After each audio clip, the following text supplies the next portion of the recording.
takelių paukščiai giedojo, gegutė savo giesmę kukavo, lakštingalėlė aukštai lingavo.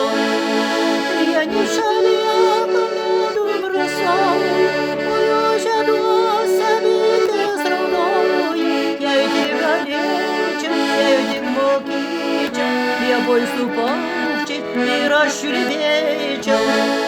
Dievo skirtą žmogui būti ir išgyventi, žemėj šią būti, be Dievo skirtą žmogui.